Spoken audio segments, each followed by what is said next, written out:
Hello friends, मैं वैद्य चंद्र कुमार देशमुख पुणे के यहाँ से 4 फरवरी को हमने विद्याकर्म एज इट इज सीरीज शुरू की थी।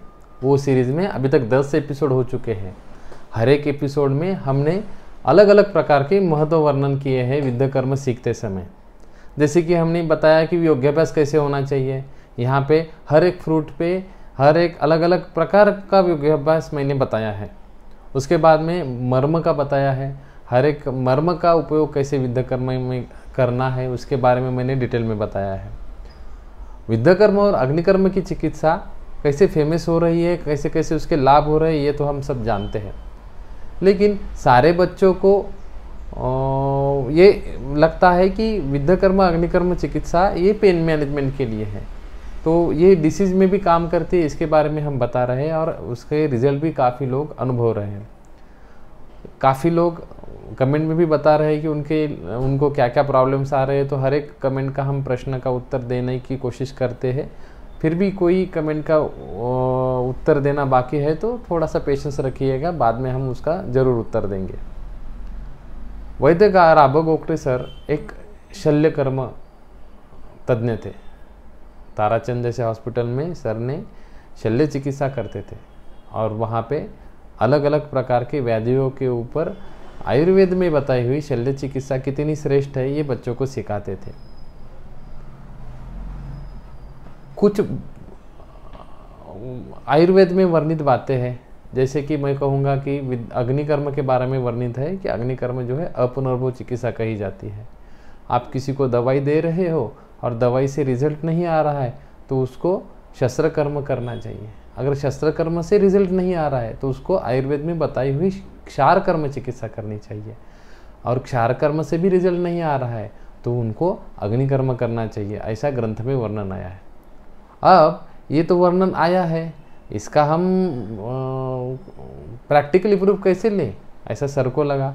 तो सर ने अलग अलग प्रकार के पेशेंट के ऊपर अग्निकर्म की या कुछ पेशेंट पे सर्जरी की थी, तो ऐसे पेशेंट को इकट्ठा किया और उन्होंने कॉमन जो व्याधि रहता है, जैसे कॉर्न की व्याधि में अग्निकर्म किया जाता है, तो सर ने ये सारे पेशेंट को जिन जिन पे अग्निकर्म हुआ है ये सारे पेशेंट को खत लिखे।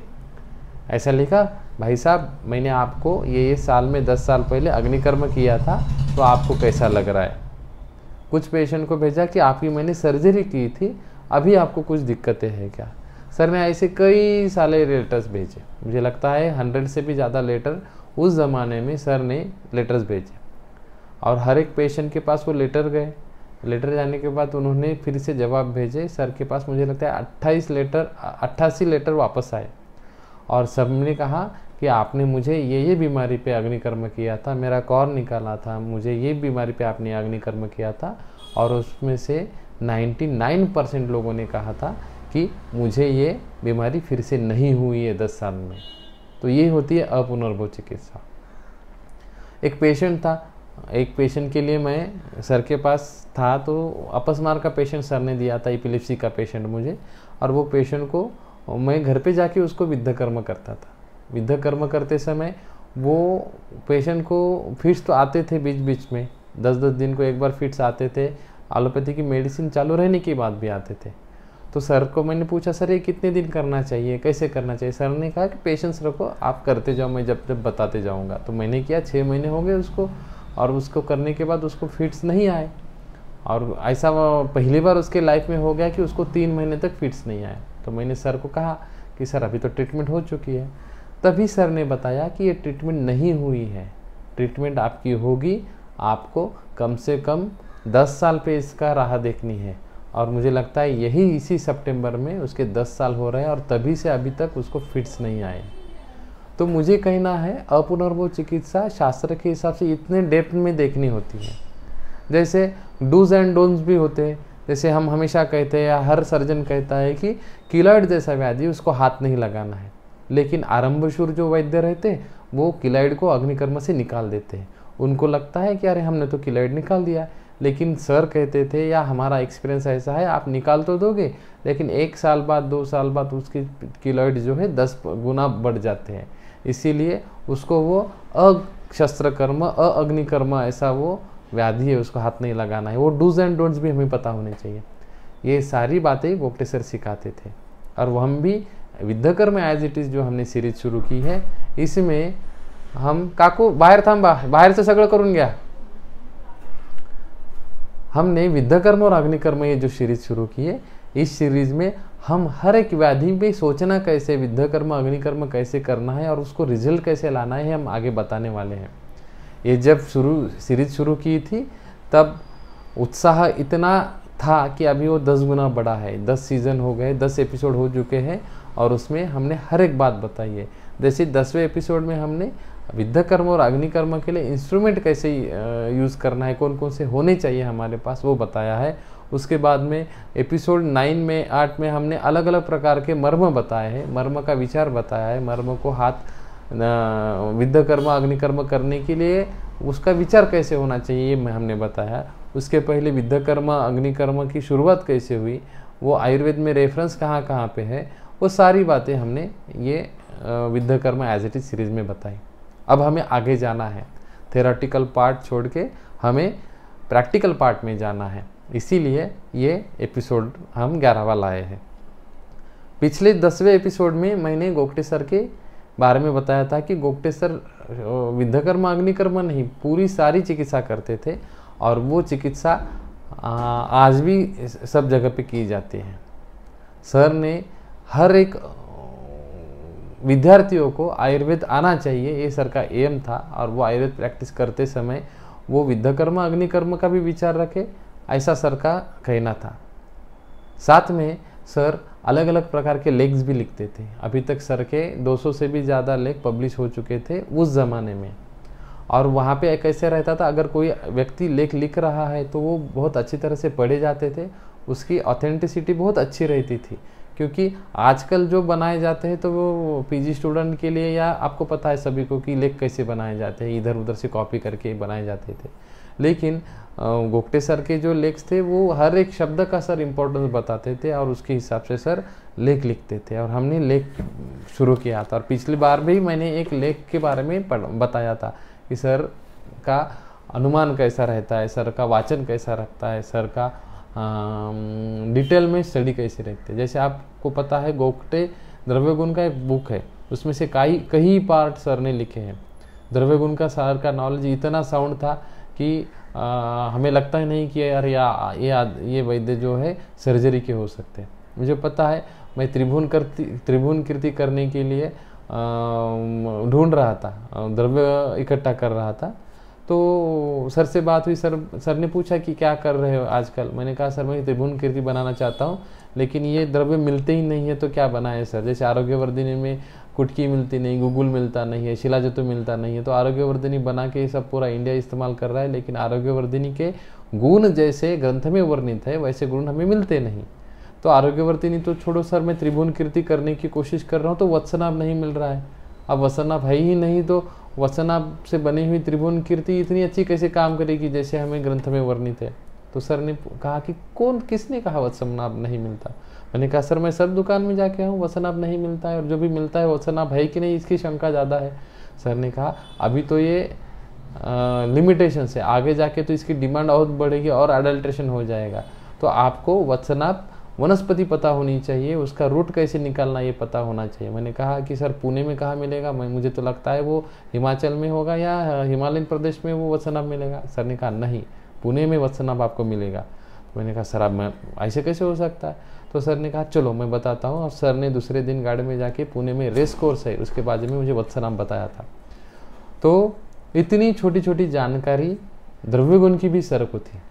सर का लेख लिखने का तरीका ही अलग था, सटीक से लेख लिखते थे, एक्यूरेट लिखते थे, कोई वहाँ पे कॉपी पेस्ट नहीं रहता था। जैसे अप्रैल 2005 में सर ने एक लिखा था मूत्र निर्मिति विवेचन। आजकल क्या हो रहा है, स्टोन के पेशेंट बहुत ज़्यादा बढ़ रही है, तो किडनी के पेशेंट बढ़ रहे हैं, डायलिसिस बढ़ रहा है, लेकिन इसको बचाने के लिए कोई काम नहीं करता है। आशय है, मूत्राशय है, किडनी है, इसमें सब मूत्र की निर्मिति के ऊपर ध्यान देना चाहिए।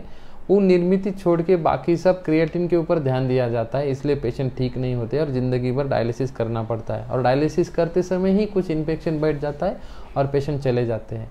इसीलिए आयुर्वेद में बताई हुई मूत्र निर्मिति का विवेचन ये बहुत इंपॉर्टेंट रहता है। वैद्य राबो गोगटे सर ने 2005 में लेख लिखा था कि वहाँ पे मूत्र निर्मिति कैसी होती है आयुर्वेद में बताइए, ये हमें पता होनी चाहिए।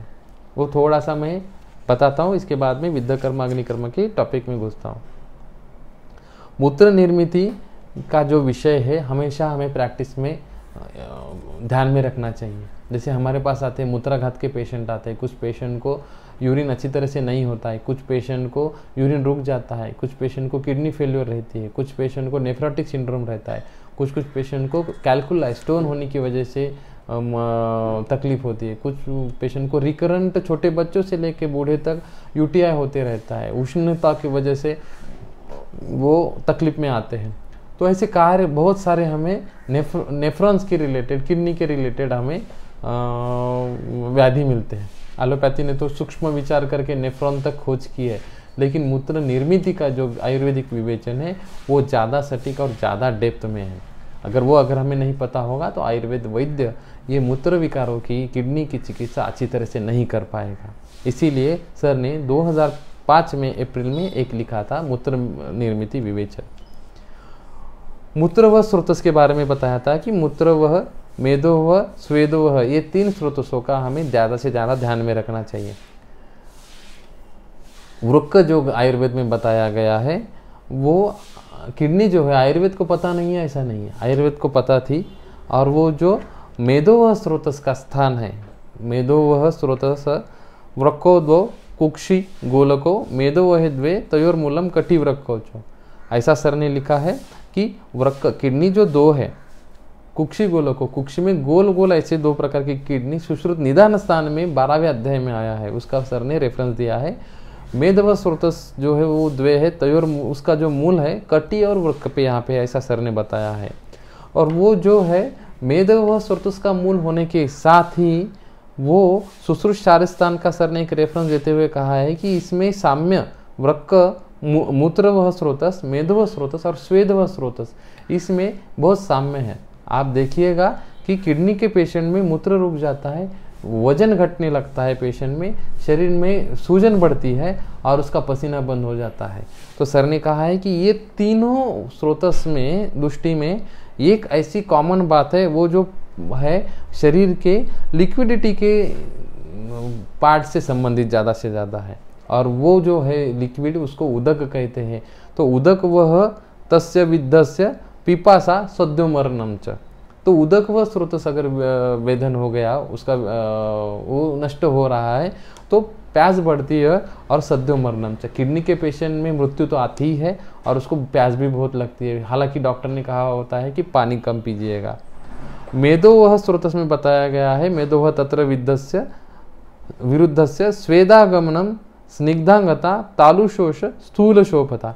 अब मेदो स्रोतस अगर दुष्ट हो गया तो स्वेदागमनम म्हणजे स्वेद नहीं आता है, स्निग्धांगता, वो स्निग्ध शरीर बन जाता है, शोष तालुशोष हो जाता है, प्यास बहुत लगती है, स्थूल शोभता, सूजन भी आती है, व्यक्ति मोटा भी बन जाता है। और शरीर में जो स्थूल और कर्षण ये जो चिकित्सा है वो भी यही तत्व के ऊपर आधारित है, ऐसा सर ने कहा है। निसर्ग का जो आदान काल और विसर्ग काल है वो यही इसके संबंधित है। जैसे कि वीर्य तु एन या क्रियते क्रिया, जिस प्रकार से उष्ण और शीत ये 2 ही वीर्य है और जिसके ऊपर सर्व शरीर के, सर्व ब्रह्मांड की क्रिया अवलंबन है। शरीर के स्वास्थ्य जो है कफ के शीतत्व और पित्त के उष्णत्व इसके अनुसार अवलंबन है। जैसे ब्रह्मांड में ठंडी और गर्मी जैसे रहता है उसी हिसाब से हमारे शरीर में कफ का शीतत्व और पित्त का उष्णत्व इसके हिसाब से शरीर टिका हुआ है। और जो शरीर में जो लिक्विडिटी है और वो ये शरीर का शीत तत्व और उष्ण तत्व मैनेजमेंट करने के लिए काम में आती है। जैसे शरीर में शीत तत्व बढ़ा है तो मूत्र बढ़ जाता है, शरीर में उष्ण बढ़ा है तो मूत्र कम हो जाता है और वो मैनेज करने के लिए स्वेद बढ़ जाता है और वो उष्णता कम करने के लिए प्रयास किया जाता है। और मूत्र और स्वेद ये प्रामुख्याने शरीर की लिक्विडिटी के लिए, बैलेंस के लिए काम में आते हैं और इसका ज़्यादा से ज़्यादा किडनी और मूत्र उत्पत्ति में कर्म होता है। जैसे धूप काल में शरीर में हीट बढ़ गई है, ऐसे समय में जो शरीर में शीत तत्व है, जैसे जो मूत्र हम कहेंगे कफ जो है मूत्र है वो कहेंगे क्लेद है, इसीलिए वो मूत्र शीतता बनाए रखने के लिए धूप काल में मूत्रों की प्रवृत्ति कम हो जाती है। और पित्तम तो स्वेद रक्त हो, स्वेद में पित्त है और वो पित्त और उष्णता है, वही उष्णता बाहर निकालने के लिए धूप काल में स्वेद प्रवृत्ति पसीना ज़्यादा आता है, ऐसा सर ने वर्णन किया है। इसीलिए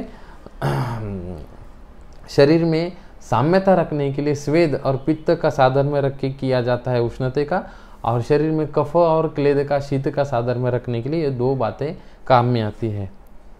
स्वेद जो है शरीर के बाह्य त्वचा से बाहर निकलता है, और जैसे मटके में पानी रखा है और उसके बाजू से हम पानी निकलते जाता है, उसी प्रकार से स्वेद निकलता है। बुखार आ गया और शरीर में तापमान कम करने के लिए शरीर यही करता है, शरीर स्वेद लाता है और बुखार कम करता है, हमें देखने को मिलता है। अगर बुखार नहीं स्वेद नहीं आता तो बुखार कम नहीं होता है, पसीना आने के बाद ही बुखार कम होता है और शरीर का तापमान कम होता है। और ये अगर ज़्यादा बढ़ गया तो शरीर को क्लम निशक्तता भी आने लगती है, इसीलिए जिन लोगों को ज़्यादा पसीना आता है वो ज़्यादा से थके हुए लगते हैं। ये जो स्वेद व स्रोत दृष्टि जो है, ये पसीने वाले विकारी जो रहते हैं उनको चिकित्सा भी मूत्र विकारी जैसी करने को कहा गया है। मूत्रवीट स्वेदवाहानाम चिकित्सा मूत्रकृच्छी की, ऐसा सर ने यहाँ पे रेफरेंस दिया है और मूत्र व स्रोतस के बारे में बताया है। आयुर्वेद का जो मूल है वो वेद में है, और वहाँ पे अथर्ववेद में मूत्र व स्रोतस के बारे में एक वर्णन आया है। वो वर्णन ये बताया गया है, विनिर्गतस्य मूत्रस्य मूत्राशय प्राप्ति साधने पार्श्वदयोस्थे नाड्यो गविन्यो इति उच्चरते। जैसे हमारे शरीर में पार्श्व भाग में गविनी बोली है, जिसको यूरेटर आजकल हम बोलते हैं, तो अथर्ववेद में ये यूरेटर का वर्णन आया है कि वहाँ पे इतनी दो प्रकार की गविनियाँ रहती है, यूरेटर रहते हैं, और वो जो है मूत्राशय तक निकलते जाती है। देखिएगा अथर्ववेद ये इतना पुराना है, 4-5 हज़ार साल पुराना है, उसमें ये वर्णन आया है। वहाँ में बताते हुए सर ने लिखा है, मूत्रवाहनाम स्रोतसाम बस्तिर्मूलम वंशनौच। ये मूत्र व स्रोत से इनका जो स्थान है बस्ती मूलम वंशनौच, बस्ती के ऊपर है, जो ब्लैडर है और वंशन में है, वहाँ पे बताया गया है। मूत्र वह द्वे तयोर्मूलम बस्ती मेड्रम च। सुश्रुत में बताया गया है कि जो मूत्र व स्रोतस है, यूरिन का स्रोतस है, वो ब्लैडर है, और वहाँ से पेनी से वहाँ से वो दो स्थान बताए गए हैं, वहाँ से मूत्र बाहर निकलता है। तो इतने पुराने ज़माने में इतना डेप्थ में यूरेटर का भी वर्णन आया था। तो ये हमें ध्यान में रखने की बातें हैं, क्योंकि एलोपैथी के लोग बोलेंगे कि हमने किडनी ये किए हैं, हमने किडनी का आविष्कार किया है, वैसा कुछ नहीं है, अथर्ववेद में भी वर्णित है। सुश्रुत में बताया गया है कि ऐसे वहाँ पे अगर आघात हो जाएगा तो वहाँ पे मूत्र व स्रोत में मृत्यु हो जाएगी, ऐसा कहा गया है।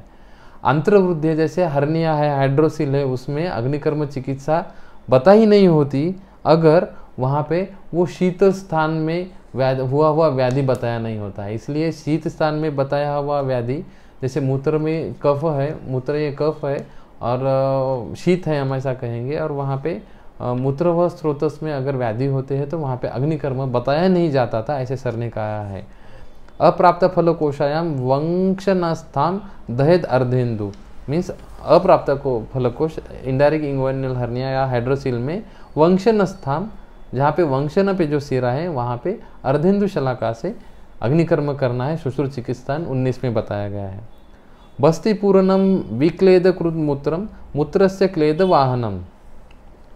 क्लेद के बारे में बताते समय बताया है कि मूत्रस्य क्लेद वाहनम, मूत्र जो है क्लेद बाहर निकल जाता है। शरीर में शीत जो धातु है, शीत द्रव्य जलीय पदार्थ है, वो बाहर निकालने का काम मूत्र करता है, और बस्ती पूर्ण करके वो बाहर निकाला जाता है। क्लेद वहन करके बाहर निकालने का काम मूत्र व स्रोतस का है। बस्ती पूर्ण करना ये भी मूत्र व स्रोतस का काम है। पित्ताशय में पित्त की उत्पत्ति होती है, और वहाँ पे रस को रंजकत्व पित्त देता है और वहाँ से मूत्र को भी रंजकत्व आता है। इसलिए मूत्र में अगर पीतत्व बढ़ता है तो वो पित्तज उष्णता बन जाती है और उसकी वजह से यूटीआई जैसे हमें लक्षण देखने को मिलते हैं।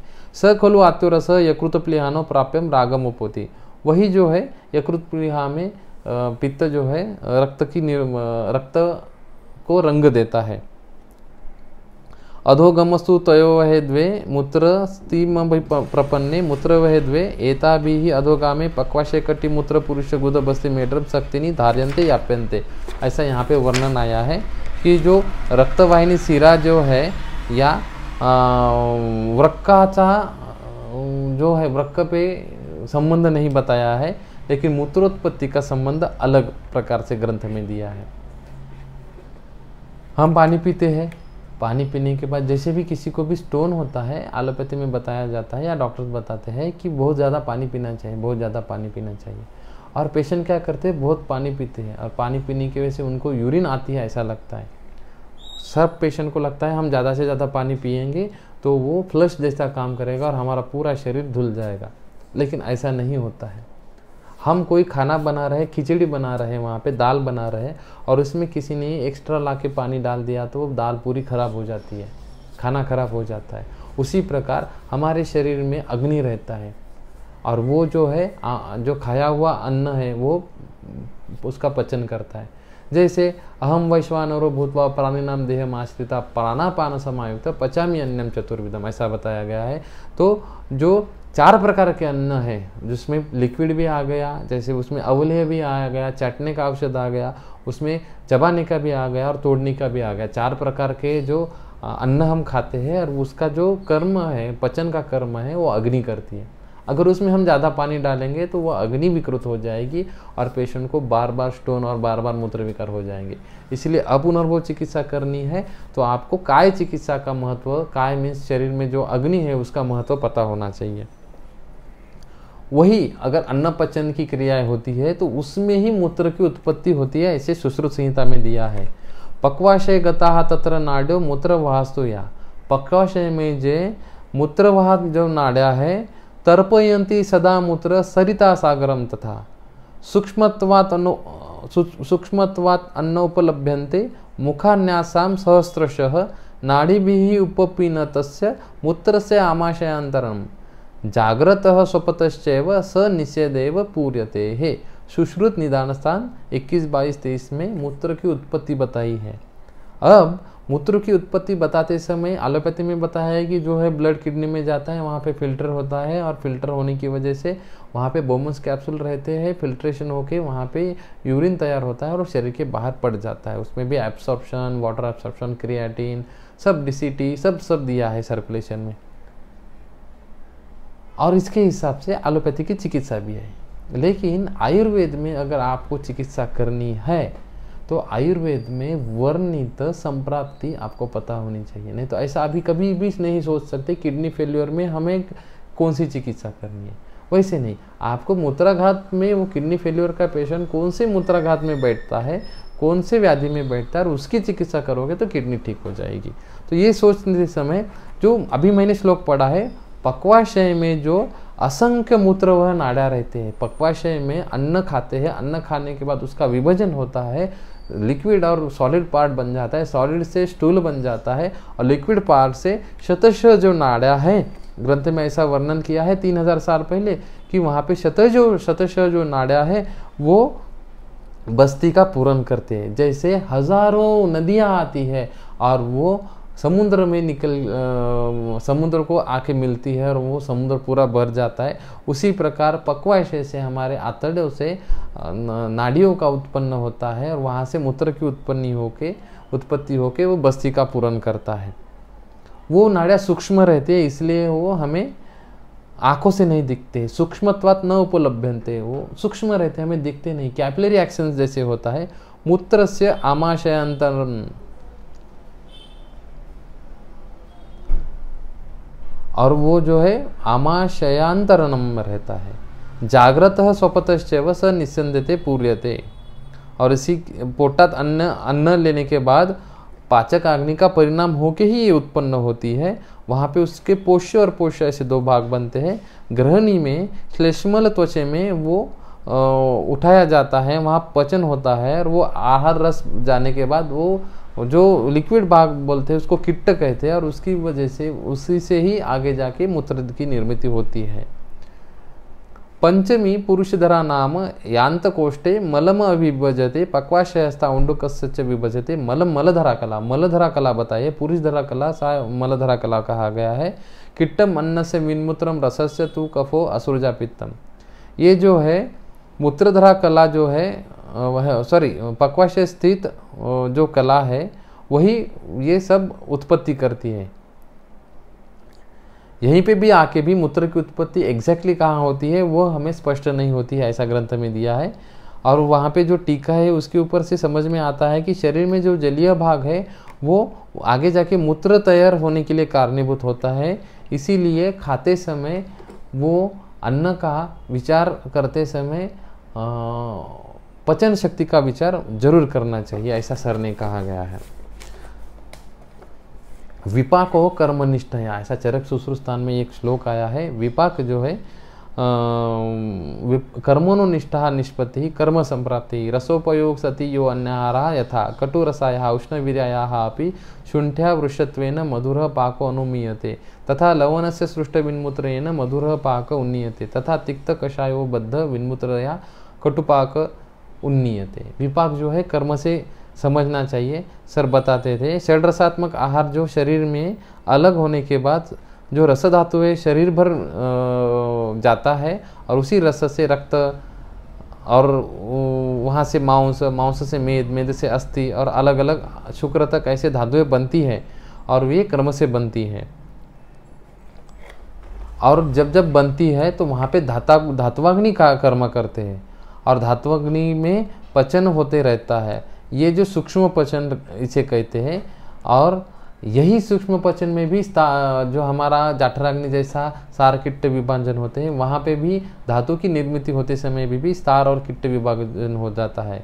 तो सूक्ष्म पचन में कफ, पित्त, मल जो उत्पत्ति होते हैं, रस का मल कफ, रक्त का मल पित्त, कान, नाक और मल, ये जो है कान नाक के जो मल है स्रोत से मल, मांस के मल रहते हैं। स्वेद का मल जो है मेद का मल स्वेद कहा गया है। अक्षिवीट और ओज ये द्रव स्वरूप रहते हैं, ऐसा सर ने बताया है। उसकी व्यक्ति स्थान ही अलग अलग है। इसी प्रकार धातुओं का सूक्ष्म पचन का अंदाज हम लगा सकते हैं।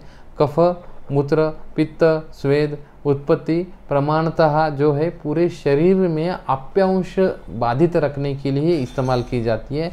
इसीलिए जब भी हम मूत्र विकार जैसे किडनी के विकार की चिकित्सा हम करते हैं, उसी के लिए हमें अच्छी तरह से ये ध्यान में रखना होता है। सर ने ऐसा कहा गया है। तो ये लेख नंबर 1 हो गया है मूत्र विवेचन का। इसके बाद में प्रैक्टिकल में जो मूत्र विवेचन में क्या क्या विचार करना चाहिए किडनी फेलियर में, जो सर ने बताया है, वो अगले एपिसोड में मैं बताऊंगा। बहुत बातें रहती है, हमें प्रैक्टिस करते समय हमें ध्यान में रखनी चाहिए। हम विद्या कर्म अग्निकर्म जैसी प्रैक्टिस कर रहे हैं, हम रिजल्ट ला रहे हैं, तो हमें बहुत सोचना पड़ता है। हमें रिजल्ट देना है, पेशेंट की काउंसलिंग करना है, तो ये इम्पोर्टेंट है। तो आज का जो एपिसोड है वो हम रखेंगे कि विद्या अग्निकर्म का इम्पोर्टेंस। विद्या कर्म अग्निकर्म की प्रैक्टिस करते समय कुछ इम्पोर्टेंट बातें वो हमें ध्यान में रखनी चाहिए। विद्या कर्म अग्निकर्म एक शस्त्र से किया जाता है, जैसे नीडल से किया जाता है, या अग्निकर्म करते समय अलग अलग प्रकार की शलाकाएँ आती है। वो शलाकाओं कैसी कैसी होनी चाहिए मैंने पिछले एपिसोड में 10वें एपिसोड में बताया था। ये शस्त्र है, और शस्त्र से चिकित्सा करते हैं तो इसे शल्य कर्म के अधीन कहा जाता है। शल्य कर्म मीन्स सर्जरी जैसा विद्या कर्म अग्निकर्म ये पैरासर्जिकल प्रोसेस होती है। और कोई भी पेशेंट की कोई भी सर्जरी होती है तो सर्जरी करने के पहले कुछ बातें ध्यान में रखी जाती है। वही बातें विद्या कर्म और अग्निकर्म करते समय हमें ध्यान में रखनी होगी। पहली बात है कंसेंट। हर एक पेशेंट को विद्ध कर्म अग्नि कर्म करते समय हमें कंसेंट लेनी होती है, क्योंकि ये शल्य कर्म का विषय है। शल्य कर्म का विषय में हमें कंसेंट बहुत इंपॉर्टेंट होती है। कोई पेशेंट है, किसी ने एनेस्थेसिया दे दिया, सर्जरी करते समय उसका अंग टूट गया, सर्जरी करते समय वहाँ पे कुछ अलग प्रकार से डिसीजन लेना पड़ा और जो अपेक्षा नहीं है वो शरीर का भाग काटना पड़ा। सर्जरी करते समय कुछ गलतियाँ हो गई। ये सारी गलतियाँ डॉक्टर को दोष नहीं देना चाहिए, ये सर्जरी का भाग होता है। तो ये भाग होते समय अगर हम कंसेंट नहीं लेंगे तो वैद्य को दिक्कतें आ सकती है। मेडिको लीगल प्रोसीजर के हिसाब से हमें हर एक वैद्य सर्जरी करते समय कंसेंट इम्पोर्टेंट होती है। वैसे ही कंसेंट हमें विद्ध कर्म और अग्नि कर्म लेते समय लेनी चाहिए हर एक पेशेंट की। कंसेंट में क्या होना चाहिए, 2-3 बातें इंपॉर्टेंट है कि कंसेंट पेशेंट ने खुद उसके हाथ से लिखना चाहिए। अगर पेशेंट छोटा बच्चा है तो उसके माता पिता के हाथ से लिखनी है। हम ऐसा प्रिंटेड फॉर्मेट नहीं दे सकते, ये नियम है। दूसरा है नियम यहाँ पे कि कंसेंट लेते समय पेशेंट को पूरी तरह से हम प्रोसीजर क्या करने वाले हैं वो जानकारी होनी चाहिए। ऐसा नहीं कि लिख लिए और वहाँ पे साइन करके हो गया। तो विद्ध कर्म अग्नि कर्म की कंसेंट कैसी होनी चाहिए, एक आइडियल मैं बताता हूँ।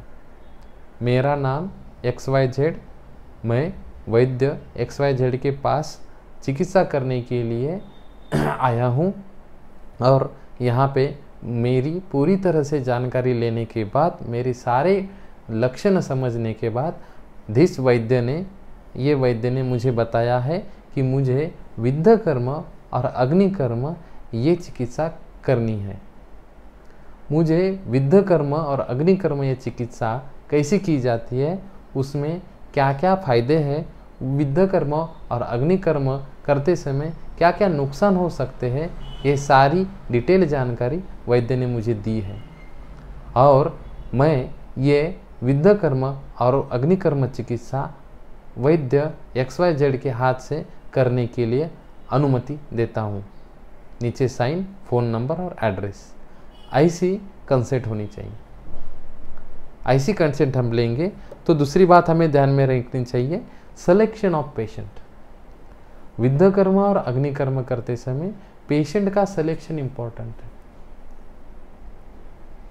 किन पेशेंट का सिलेक्शन नहीं करना चाहिए ये हमें पता होनी चाहिए। नहीं तो ऐसा नहीं हर एक पेशेंट को हम विद्ध कर्म अग्नि कर्म करने बैठे। एग्जाम्पल दूंगा, एक है ऐसे पेशेंट को सिलेक्शन नहीं करना चाहिए जिनका ग्रंथ में वर्णन नहीं है, जिनको विद्ध कर्म अग्नि कर्म करना बोला ही नहीं है, ऐसे पेशेंट पे नहीं करना है। दूसरा, ऐसे पेशेंट पे विद्ध कर्म अग्नि कर्म नहीं करना है जिनके ऊपर आपको रिसर्च करना है। अगर पेशेंट के ऊपर रिसर्च करना है तो उसके फॉर्मेट्स काफ़ी अलग है। आप ऐसा नहीं कर सकते कि हर एक पेशेंट आ गए मैं इनके ऊपर विद्ध कर्म अग्नि कर्म करके देखूंगा, ये गलत बात है। जब तक आपको अच्छी तरह से वो व्याधि का पूरी तरह से नॉलेज नहीं है तो आप गिनी पिग ना बनाएं। नहीं तो क्या होता है, कहीं भी टोच देंगे, उसके वजह से पेशेंट को तो कुछ होता नहीं है तो हम करवा देंगे। तिकड़ा इकड़ा करो ना का, हाँ, तो हम करवा देंगे विद्ध कर्म अग्नि कर्म किसी को भी, तो ये चलेगा नहीं। सिलेक्शन ऑफ पेशेंट इंपॉर्टेंट है। किन पेशेंट को हम ना ले इसके बारे में हमें जानकारी होनी चाहिए। दूसरी बात होती है किन पेशेंट को लेना चाहिए। जो साध्य पेशेंट है उनको लेना चाहिए, जो याप्य पेशेंट है उनको लेना चाहिए। जिन पेशेंट को आपने योगाभ्यास के बाद किसी वैद्य के पास ठीक होते हुए देखा है। जैसे हमारे पास विद्यार्थी आते हैं और पेशेंट ठीक होने तक वो कभी देखते ही नहीं, पेशेंट ठीक होने तक देखते नहीं, तो देखा ही नहीं तो आपको कैसे पता चलेगा।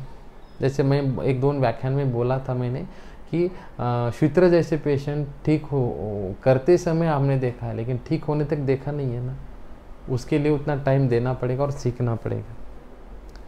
सिलेक्शन ऑफ पेशेंट में भीरू पेशेंट को नहीं करना चाहिए। जो डरते हैं पेशेंट, जो खुद कंसेंट नहीं दे रहे हैं, उनके लिए क्यों करना है। सिलेक्शन ऑफ पेशेंट में ऐसे पेशेंट को नहीं करना है जो ब्लड देख के चक्कर आती है उनको नहीं करना है। रक्त मोक्षण करते समय इकोस्प्रिन जैसे अगर किसी को मेडिसिन चालू है तो उसका हमें ज्ञान होना चाहिए, उसकी वजह से हम विद्ध कर्म करते समय हमें फायदा होता है। किसी दूसरे वैद्य का पेशेंट है, हमारे पास खाली पूछने के लिए आया है, तो उसको वो वैद्य के कंसेंट के बिना हम विद्ध कर्म अग्नि कर्म नहीं करना चाहिए। प्रैक्टिस के कुछ नियम है। कोई वैद्य आपको रुग्ण भेजता है, रेफर करता है, तो आप खुद वो वैद्य को फ़ोन करके पूछें कि ये पेशेंट में मेरी इच्छा है कि मैं ऐसा ऐसा विद्ध कर्म करूं। अगर वो वैद्य अनुमति देता है तो ही हम विद्ध कर्म अग्नि कर्म करना चाहिए। This is called as good practice. दूसरी है बात, विद्ध कर्म अग्नि कर्म शुरुआत करते समय प्रैक्टिकल लेने के पहले इम्पोर्टेंट है कि रीज़न, हिस्ट्री, हेतु। हर एक पेशेंट की हम जैसे चिकित्सा करते हैं, चिकित्सा करते समय हम हिस्ट्री लेते हैं। हर एक पेशेंट की हिस्ट्री लेते समय विद्ध और अग्नि कर्म के बारे में ध्यान में रख के हिस्ट्री लेनी है। एग्जाम्पल दूंगा मैं, जैसे कि कुष्ठ का पेशेंट आता है, त्वचा विकार का पेशेंट आता है, या गाउट जैसा पेशेंट आता है, या मार लगा हुआ पेशेंट आता है, अलग अलग पेशेंट आते हैं, तो उसकी संप्राप्ति कैसे तैयार हुई है ये हमें ध्यान में रखना है। चिकित्सा उसी को कहते हैं जो हम एक्यूरेट जगह पे संप्राप्ति भंग कर पाते हैं, उसको ही चिकित्सा कहते हैं। तो संप्राप्ति ढूंढनी चाहिए। जैसे मैं बताता हूँ, मेरे पास परसों एक पेशेंट आ गया, उसको हम कहते हैं शक्ति में, जैसे पैरों में बहुत वेदना हो रही थी। बहुत वेदना होने के कारण उसकी मॉडर्न ने चिकित्सा की, तो वहाँ पे उसको एवियन ऐसा डायग्नोसिस हुआ, अवैस्कुलर नेक्रोसिस ऑफ फीमर, और उसकी जॉइंट रिप्लेसमेंट तक उसकी चिकित्सा चल रही थी। पेशेंट को पैसे नहीं थे और सर्जरी को डरता था। हमारे पास आया, डॉक्टर क्या करते हो? तो हमने हिस्ट्री लेना शुरू की, और ऐसे पेशेंट को हिस्ट्री लेने के बाद हमने एवियन जो व्याधि है उसको हुआ है तो कैसे हुआ है इसके बारे में हिस्ट्री लेनी शुरू की। 2 साल पहले तो पेशेंट ठीक था, 2 साल के बाद पेशेंट चलते समय वो सीढ़ियों से गिर गया। गिरने के बाद उसको वहीं आघात हुआ, और आघात होने के बाद दर्द शुरू हुआ। वो दर्द ऑन ऑफ रहता था, पेन किलर लेता था, बीच बीच में स्टेरॉइड्स भी ली थी। बाद में उसका रूपांतर एवियन में हो गया। अब यहाँ पे व्याधि तो एवियन है, लेकिन उसकी हिस्ट्री क्या बता रही है? वो आघात होने की वजह से आता है। कुछ एवियन हमें मिलते हैं जो स्टेरॉइड्स लेने की वजह से, कोविड के वैक्सीन की वजह से, कोविड होने की वजह से, इंटेस्टाइन में डाइजेशन बिगड़ने की वजह से, IBS होने की वजह से, कुछ गलत खाने की वजह से, पॉइजनिंग की वजह से, ऐसे कई सारे कारणों से एवियन होता है। लेकिन वो मेरे पेशेंट में कारण था, उसका आघात था। अब चिकित्सा करते समय सोची जाती है कि पिंड स्वेद करेंगे, वहाँ पे अग्निकर्म करेंगे, सब करेंगे, लेकिन विद्ध कर्म करते समय हमें हिस्ट्री बहुत इंपॉर्टेंट होती है। तो हिस्ट्री उसने क्या दी थी? वो गिर गया है। अब ऐसे पेशेंट में गिर गया है, तो गिरने के बाद होता क्या है? रक्त दुष्टि होती है। वहाँ पे रक्त दुष्टि होने के बाद वायु दुष्टि होती है, तो रक्तवात, वात रक्त जैसे हमें वहाँ पे लक्षण मिलते हैं। तो वात रक्त में आया हुआ जो विद्ध कर्म है, क्षिप्र मर्म के ऊपर 2 उंगली, अगर हम ये करेंगे तो एवियन के पेशेंट में रिजल्ट आते हैं। हमें सिर्फ पेन मैनेजमेंट नहीं करना है, एवियन के पेशेंट का जो घिसा हुआ बॉल है वही ठीक करना है। इसीलिए हमें ऐसा सोचना पड़ता है और डिटेल में रिजल्ट निकालना पड़ता है। तो ये हिस्ट्री बहुत इंपॉर्टेंट होती है। बालों के पेशेंट है, बालों के पेशेंट में ज़्यादा से ज़्यादा शरीर में वो हमें मिलता है कि करोजिव एक्शन का कुछ खाते हैं, जैसे एसिडिक खाते हैं, लवण ज़्यादा खाते हैं, नमक ज़्यादा खाते हैं, तो बालों के विकार होते हैं।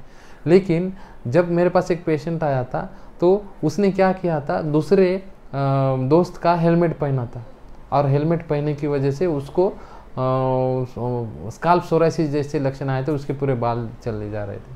तो कुष्ठ में दिया था कि गात्र स्पर्शन होने की वजह से भी कुष्ठ विसर्पण होता है। तो उसकी वजह से यहाँ पे कुष्ठ विसर्पण हो गया, और इतना फास्ट बढ़ रहा है। तो ऐसे कल नहीं था और आज आ रहा है। ऐसे कुष्ठ में वायु का प्रभाव ज़्यादा रहता है, और इसीलिए वहाँ पे बाकी चिकित्सा तो करते हैं, मैंने क्षिप्र मर्म के ऊपर का 2 कर्म का विद्या कर्म ऐड किया, पेशेंट 7 दिन में ठीक हो गया। जो सोराइसिस के पेशेंट 7-7 साल ठीक नहीं होते। तो ये छोटी छोटी बातें हमें हिस्ट्री लेने की आदत रखनी चाहिए। जब तक हम हिस्ट्री की आदत नहीं रखते तब तक संप्राप्ति कैसे बनी है वो भंग करनी नहीं सकते। तो व्याधि बना कैसे है और हमें वहाँ पे विद्या कर्म और अग्नि कर्म करके व्याधि की संप्राप्ति तोड़ने के लिए क्या क्या इंपॉर्टेंट है हमें सोचना पड़ता है। सिम्टम्स रहते हैं कुछ पेशेंट के लिए, जैसे वार्ट है किसी के ऊपर, चेहरे के ऊपर, किसी के मांस उत्सेद है, वहाँ पे सिम्टम के अनुसार ही चिकित्सा करनी पड़ती है। वहाँ पे हेतु बहुत परतंत्र दूर के रहते, वहाँ तक जाने की जरूरत ही नहीं रहती। जैसे कोई वार्ट आ गया, अग्निकर्म ले लिए, निकाल दिए, या तुरंत जो वेदनाएं हो रही है वो दूर करने के लिए भी सोचना पड़ता है। जैसे अश्मरी है, सर्वाइकल स्पॉन्डिलोसिस है, टूथ पेन है, ऐसे बहुत सारे वेदनाओं में हमें संप्राप्ति बाद में सोचनी है, पहले पेशेंट का दर्द कम करना है। ऐसे समय पे भी विद्या कर्म हमें काम में आता है, हम आगे देखने वाले हैं। विद्या कर्म अग्निकर्म में मैं आखिरी में बताऊंगा कुछ डूज एंड डोंट्स होते हैं, स्ट्रिक्टली हर एक वैद्य ने ये फॉलो करने हैं। मुझे पता है कई सारे जो डॉक्टर ही नहीं है ऐसे लोग भी हमारे वीडियो देखते हैं, तो मुझे ये कहना है कि जो स्ट्रिक्टली बातें रहती है डूज एंड डोंट्स, पहले उसमें बताऊंगा कि आपको बिना पढ़े बिना ज्ञान लिए हुए काम नहीं करना है। अगर नहीं है तो जिद्द बढ़ाओ, संपर्क करो, कोई भी आयुर्वेदिक वैद्य के पास जाओ, सीखो। जब तक आप दोष नहीं देखते तब तक आप अच्छी तरह से प्रैक्टिस नहीं कर सकते। जैसे मैं हमेशा बोलता हूँ, कोई भी दवाई है, ये दवाई इस व्याधि में कैसे काम करेंगे, जैसे किडनी में कौन सी दवाई बताओ सर, पैरालिसिस में कौन सी दवाई बताओ, ऐसा नहीं होता है। हमें कल्पज्ञ नहीं बनना है, हमें गुणज्ञ बनना है, ताकि हम कौन से भी व्याधि में चिकित्सा कर सकते। इसीलिए ये ध्यान में रखना है कि हमें पढ़ाई बहुत ज़रूरी है, हर एक व्याधि की पढ़ाई है, हर एक एग्जामिनेशन की पढ़ाई होनी चाहिए। दूसरा डूज एंड डोंट्स में मैं ये बताना चाहूँगा कि ये सब करते समय आपका फोकस कंसंट्रेशन जगह पे होना चाहिए। कोई भी चिकित्सा, सर्जरी, विद्या कर्म, अग्निकर्म करते समय हमें भूलना नहीं है कि हम वैद्य हैं और हम चिकित्सा कर रहे हैं। तो वो फोकस कंसंट्रेशन होना चाहिए। इसका मतलब सीरियस होना चाहिए, आपको कहीं भी टोचना नहीं है, आपको सोच के करना है। इसमें और बताऊंगा कि ये करते समय जब तक आपकी डिग्री पूरी ना हो तब तक आप ज़्यादा इसमें पढ़े नहीं, क्योंकि सेकंड ईयर या थर्ड ईयर का बच्चे हमें पूछते हैं सर हम यहाँ पे प्रैक्टिस शुरू करें क्या। अरे नहीं, जब आपको पूरी तरह से व्याधि जब तक पता नहीं होती है तब तक आप इसमें पढ़ो मत, पढ़ाई करो। कहाँ आपको अभी प्रैक्टिस करनी है।